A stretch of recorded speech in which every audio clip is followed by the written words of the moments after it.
Дорогие друзья, сегодня еще раз обращаюсь ко всем гражданам России. Благодарю вас за выдержку, сплоченность и патриотизм. Эта гражданская солидарность показала, что любой шантаж, попытки устроить внутреннюю смуту обречены на провал.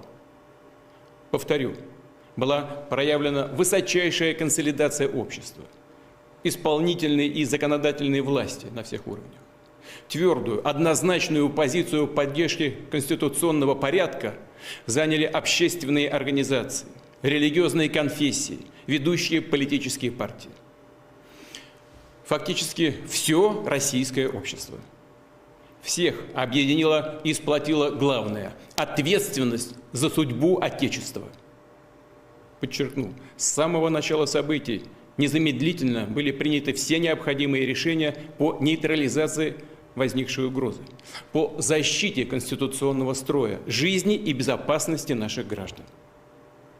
Вооруженный мятеж в любом случае был бы подавлен. Организаторы мятежа, несмотря на утерю адекватности, не могли этого не понимать. Все они понимали, в том числе то, что пошли на преступные действия, на раскол и ослабление страны, которая сейчас противостоит колоссальной внешней угрозе, беспрецедентному давлению извне, когда на фронте со словами «ни шагу назад» гибнут наши товарищи. Однако организаторы мятежа, предав свою страну, свой народ, предали и тех, кого втянули в преступление, лгали им, толкали их на смерть, под огонь, на то, чтобы стрелять в своих. Именно такого исхода братоубийства хотели враги России и неонацисты в Киеве, и их западные покровители, и разного рода национал-предатели. Хотели, чтобы солдаты России убивали друг друга, чтобы погибли военнослужащие и мирные жители, чтобы в конечном счете проиграла Россия, а наше общество раскололось, захлебнулось в кровавой междоусобице. Они потирали руки, мечтая взять реванш за свои неудачи на фронте и в ходе так называемого контрнаступления. Но просчитались. Благодарю всех наших военнослужащих, сотрудников правоохранительных органов, специальных служб, которые встали на пути у мятежников, сохранили верность долгу, присяге и своему народу. Мужество, самопожертвования павших героев-летчиков уберегли Россию от трагических, разрушительных последствий. Вместе с тем, мы знали и знаем, что подавляющее большинство бойцов и командиров группы «Вагнер» – это тоже патриоты России, преданные своему народу и государству. Они доказали это своим мужеством на поле боя, освобождая Донбасс и Новороссию.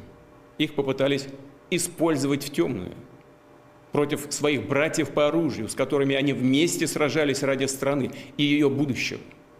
Поэтому с самого начала событий, по моему прямому поручению, предпринимались шаги, чтобы избежать большой крови. Для этого потребовалось и время. В том числе, чтобы дать возможность одуматься тем, кто совершил ошибку. Понять, что их действия решительно отвергаются обществом, и каким трагическим, разрушительным последствиям для России, для нашего государства ведет авантюра, в которую их втравили.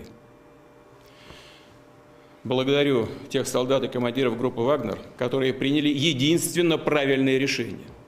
Не пошли на братоубийственное кровопролитие. Остановились у последней черты. Сегодня у вас есть возможность продолжить службу России, заключив контракт с Министерством обороны или другими силовыми органами, либо вернуться к своим родным и близким.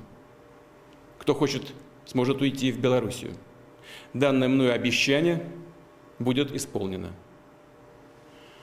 Повторю, выбор за каждым из вас. Но, уверен, это будет выбор воинов России, которые осознали свою трагическую ошибку. Признателен президенту Беларуси Александру Григорьевичу Лукашенко за его усилия и вклад в мирное разрешение ситуации. Но повторю, именно патриотический настрой граждан, консолидация всего российского общества сыграли в эти дни решающую роль. Эта поддержка позволила нам вместе преодолеть сложнейшие испытания для нашей Родины. Спасибо вам за это. Благодарю.